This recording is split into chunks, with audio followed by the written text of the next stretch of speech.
செங்கல்பட்டு மாவட்டம் திருக்கழுக்குன்றம் தாலுகா எலுமிச்சம்பட்டு கிராமத்தைச் சேர்ந்த விவசாயிகள் காலகாலமாக விவசாயத்தை நம்பி விவசாயம் செய்து வாருகின்றனர்.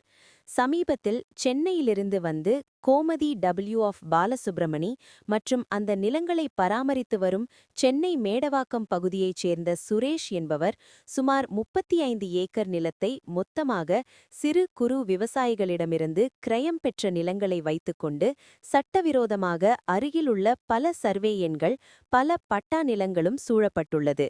அதில் குறிப்பாக சர்வே எண் 80/2A 95/2 95/3 95/4 உள்ளிட்ட சுமார் 40 ஏக்கர் அப்பாவி ஏழை விவசாய நிலங்களுக்குச் சென்று விவசாயம் செய்ய விடாமல் சட்டவிரோதமாக நீர்பிடிப்பு கால்வாயும் ஆக்கிரமிப்பு செய்து ஆனூர் ஏரியிலிருந்து தொடர்ச்சியாக வரும் பாசன கால்வாயானது இந்த குறிப்பிட்ட சர்வே எல்லைக்குள் சென்று முள்வேலியிட்டவர்களின் நிலத்திற்கும் அதன் தொடர்ச்சியாக அவர்களின் மற்ற நிலம் வழியாகவே சென்று மேலும் பல விவசாய நிலங்களுக்கும் ஏரி நீர் பாசனம் செல்ல விடாமல் ஏரி பாசன கால்வாய் முள்வேலி கம்பி போடப்பட்டு அங்கு சுற்றிலும் விவசாயிகள் யாரும் உள்ளே வராதபடி முள்கம்பி வேலி அமைத்து விவசாய வரப்பு பாதையை அடைத்துவிட்டனர்.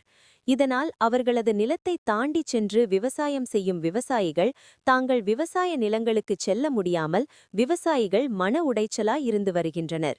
இது குறித்து விவசாயிகள் எலுமிச்சம்பட்டு கிராம நிர்வாக அலுவலர் மற்றும் வருவாய்த்துறை அதிகாரிகளுக்கு புகார் கொடுத்தும் தனிநபர் கோமதி சுரேஷ் மீது நடவடிக்கை எடுக்காதது ஏன் என்றும் சம்பந்தப்பட்ட அதிகாரிகள் தனிநபர் கோமதி சுரேஷிடம் லஞ்சம் பெற்றுக்கொண்டு ஏரி கால்வாய்கள் மற்றும் கோவில் நிலம் மற்றும் அரசு புறம்போக்கு நிலங்களை பட்டா போட்டு தனிநபர் கோமதி சுரேஷுக்கு விற்பனை முயற்சி செய்கிறார்களா கிராம மக்கள் மத்தியில் சந்தேகத்தை ஏற்படுத்தியுள்ளது.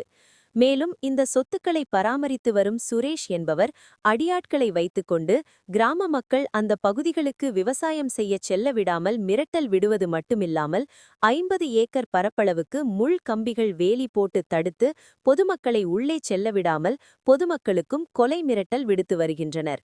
இதனால் அச்சமடைந்த பொதுமக்கள் விவசாயிகள் மன உடைச்சலில் இருந்து வருகிறது. இது குறித்து அதிகாரிகளுக்கு புகார் கொடுத்தும் எந்த நடவடிக்கையும் எடுக்கவில்லை என்று குற்றம் சாட்டுகின்றனர். முக்கியமாக இதற்கு காரணம் எலுமிச்சம்பட்டு கிராம நிர்வாக அலுவலர் மற்றும் வருவாய்த்துறை அதிகாரிகள் தனிநபரிடம் பணம் பெற்றுக்கொண்டு பொதுமக்களுக்கு உதவி செய்யாமல் தனிநபருக்கு உதவுவது சட்டத்துக்கு புறம்பாக இருக்கிறது என்று பொதுமக்கள் கூறுகின்றனர்.